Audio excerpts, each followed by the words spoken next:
Assalamualaikum warahmatullahi wabarakatuh. Dalam pertemuan kali ini kami akan mempresentasikan tentang Pancasila sebagai sistem filsafat.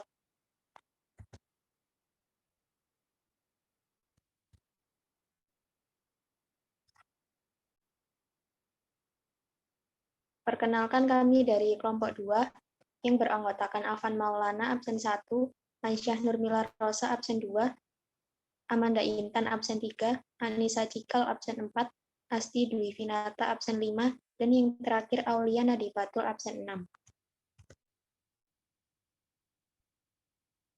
Dalam materi ini kami akan membahas yang pertama yaitu pengertian filsafat, yang kedua ada objek filsafat, yang ketiga ada manfaat mempelajari filsafat, yang keempat ada problem dalam filsafat, dan yang terakhir ada Pancasila sebagai sistem filsafat.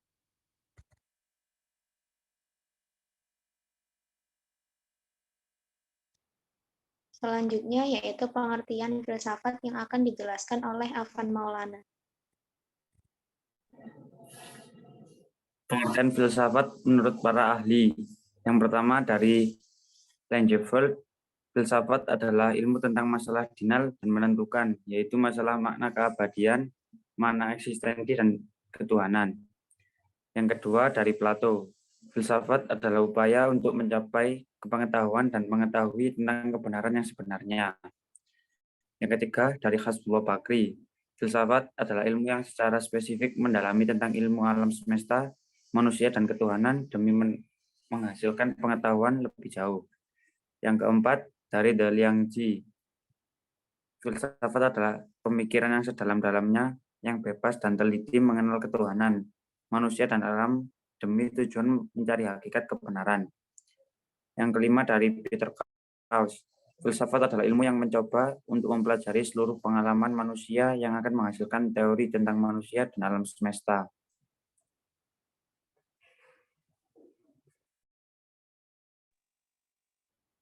Setelah mengetahui pengertian dari filsafat, kita selanjutnya akan membahas tentang objek filsafat yang akan dijelaskan oleh Amanda Intan.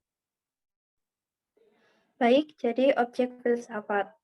Filsafat sebagai kegiatan pikir murni manusia atau reflecting thinking menyelidiki objek yang tidak terbatas.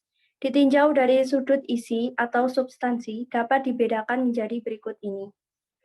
Yang pertama, objek material, ialah menyelidiki segala sesuatu yang tak terbatas dengan tujuan memahami hakikat yang ada atau realitas dan wujud.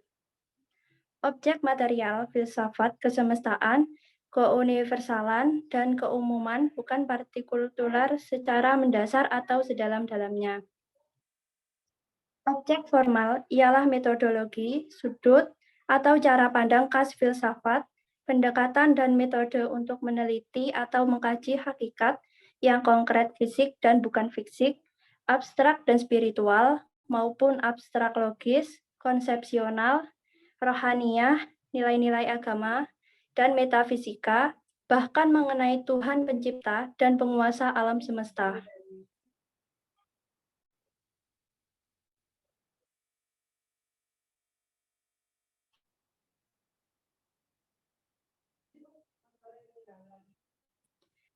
Perkembangan selanjutnya adalah filsafat sebagai hasil upaya pemikiran dan renungan atau contemplation para ahli pikir atau filsuf.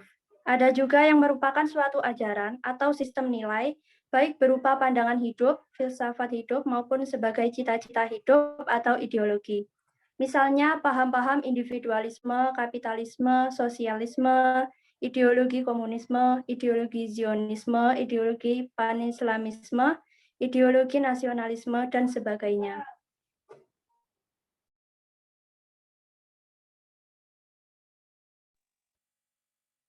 Selanjutnya, kami akan membahas tentang manfaat filsafat yang akan dijelaskan oleh Anissa Cikal. Manfaat filsafat, diantaranya, yang pertama, untuk menciptakan bangsa yang religius dan patuh kepada Allah yang Maha Kuasa. Yang kedua, menjadi bangsa yang menjaga keadilan baik secara sosial maupun ekonomi. Yang ketiga, untuk menjadi bangsa yang menghormati hak asasi manusia, untuk mendapat berada dalam kaitannya HAM dengan Pancasila sebagai dasar negara kita. Dan yang terakhir, nomor 4, untuk menciptakan sebuah bangsa yang menjunjung tinggi demokrasi.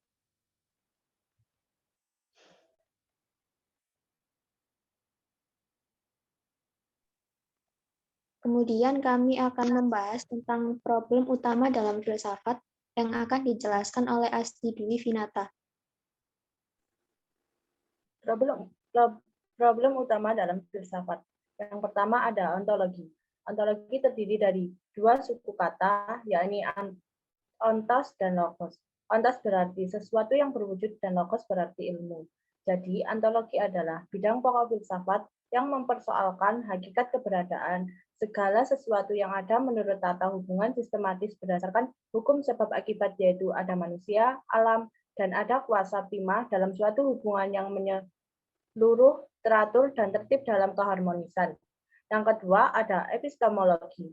Epistemologi mengkaji mengenai apa sesungguhnya ilmu, dari mana sumber ilmu, serta bagaimana proses terjadinya dengan menyederhanakan batasan tersebut. Bramel mendefinisikan epistemologi memberikan kepercayaan dan jaminan bagi guru bahwa ia memberikan kebenaran kepada murid-muridnya. Yang ketiga ada aksiologi. Secara epistemologis, istilah aksiologi berasal dari bahasa Yunani kuno, terdiri dari kata aksios yang berarti nilai dan logos yang berarti teori. Jadi, aksiologi merupakan cabang dari filsafat yang mempelajari nilai. Dalam hal ini, aksiologi berkaitan dengan kebaikan dan keindahan tentang nilai dan penilaian. Hal ini merupakan bidang kajian tentang dari mana sumber nilai, akar, dan norma, serta nilai substansif dan standar nilai.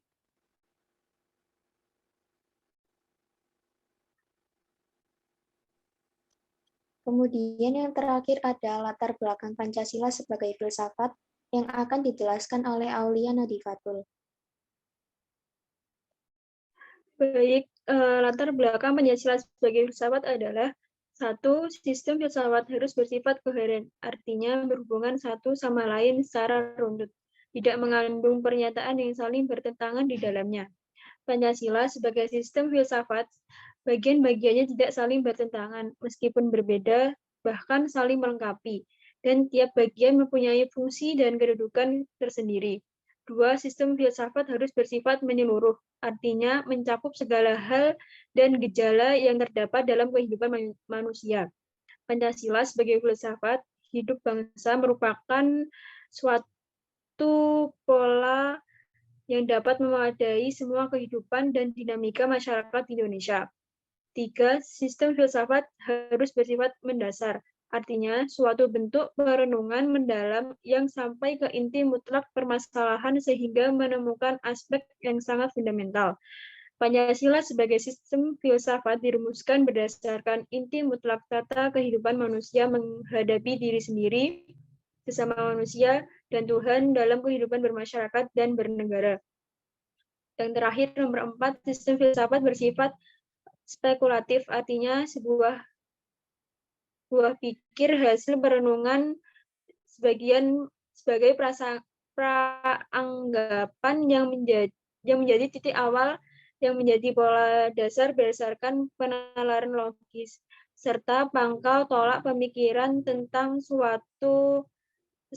Pancasila sebagai dasar negara pada permulaannya merupakan buah pikir dari tokoh-tokoh kenegaraan sebagai suatu pola dasar yang kemudian dibuktikan kebenarannya melalui suatu diskusi dan dialog panjang dalam sidang BPUPKI hingga pengesahan PPKI.